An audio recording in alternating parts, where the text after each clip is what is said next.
So I started playing footy when I was about 13 or 14 years old. Started playing with the boys when I was younger and then made my way up through to the women's comp at about 15 years old, and pretty crazy to think now that I was playing against grown women at 15 years old. I just remember picking up the ball and running the opposite direction and hopefully kicking a goal. When I wasn't playing footy, I was also in track and field during the summertime, so that was actually my main sport originally.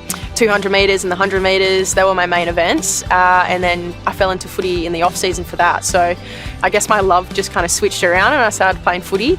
And then when I was about 18, I actually found rugby sevens, and I was lucky enough to go to the Youth Olympics in 2014 and win a gold medal for Australia in that time as well, which is pretty cool. Then I made my way through Swan Districts and then onto a list at Adelaide in 2017 for the AFLW, and Freo for 2 years, and now found my home at West Coast for the last 5 seasons.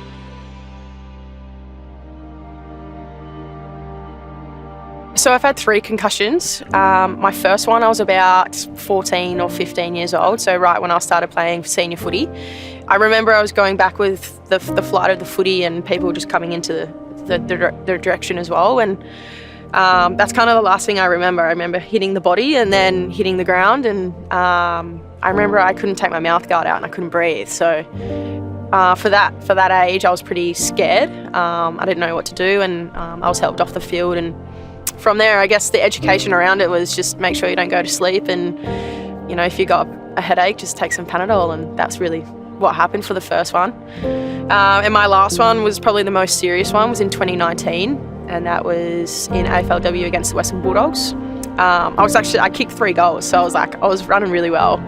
And kind of a similar thing, I kind of reached up to grab the footy, and I had someone else's head come straight into the side of my head here, and next thing I know, I was on the ground and trying to get back up, and I was pretty unsteady and was helped from the field. And I just didn't feel that great, and I went through some protocols on the field, and they kind of called it from there, and I didn't play for the rest of the game. Immediately, I just felt a bit woozy. I wasn't quite myself, and I needed help from the ground, as I said. And the doc went through a bit of the concussion test on the field, and he did call it from there. And I felt okay coming from the ground. I think it was more of a delayed reaction in the afternoon. So I managed to get home and drive myself back, and I just didn't feel great, didn't feel amazing, and I guess, reflecting on it, I was really sensitive to light. I lost my personality a little bit throughout the week, and I managed to go to work for the next day or so, and I didn't actually know that wasn't something that I needed to do. Just a lack of education around post-concussion protocols, I guess. So I managed to go to work, and I really wasn't that great, and went to training a couple of days later and went through a cognitive test, and I didn't really register on the scale of that. That's how bad it was. So looking back, I probably shouldn't have gone to work, and I know that from now on. But those were the steps that I took, and unfortunately they weren't probably the right ones that I did take, and I missed the following game.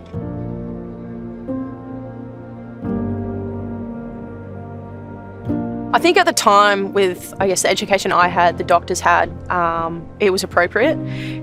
From my point of view, at least, it wasn't obviously suggested to go to work the next day, but because I didn't know any better, I still went, and I was a young kid at the time as well, so still kind of finding my feet and not really understanding that I had a pretty serious injury.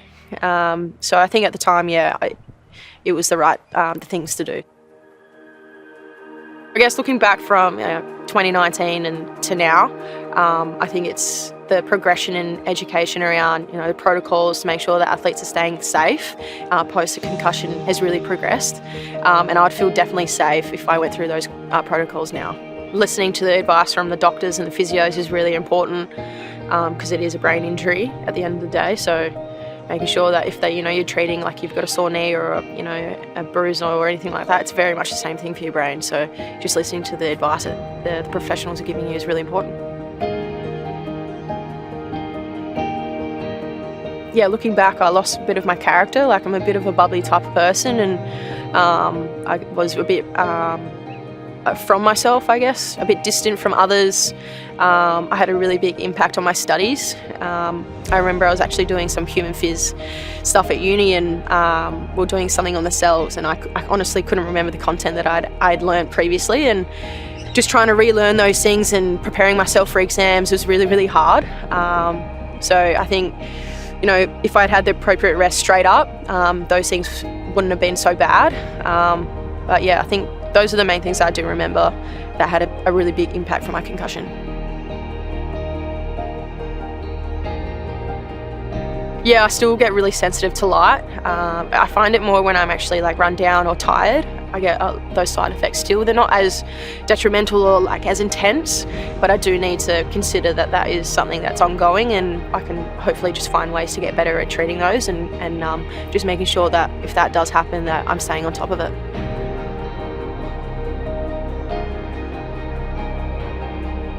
I think just going through all the experiences that I have, that it's really important that, you know, kids, or if you're going through your first concussion and, you know, you're an older person playing sport in the community, just make sure that you treat it as any other injury. Just because you can't see it, you can definitely feel it. It doesn't make you any less of an athlete if you need to take some extra time to recoup and make sure that things are right upstairs. I think that's really important going forward, and especially for the kids. Like, you know, if you roll your ankle, you're going to be out for a couple of weeks. I think it's definitely the same thing for your brain. I think just the recognition of it being serious as an injury, the talks around that has really improved. It wasn't saying that, you know, people thought you were a, you know, weak player, or you just kind of putting it on that you don't want to play that week or getting out of training. It's a really serious conversation to have with your peers and your fellow teammates, and obviously the staff surrounding those protocols is really important as well. So just making sure that you're surrounding yourself with the family and friends and your teammates is also such an important avenue to follow.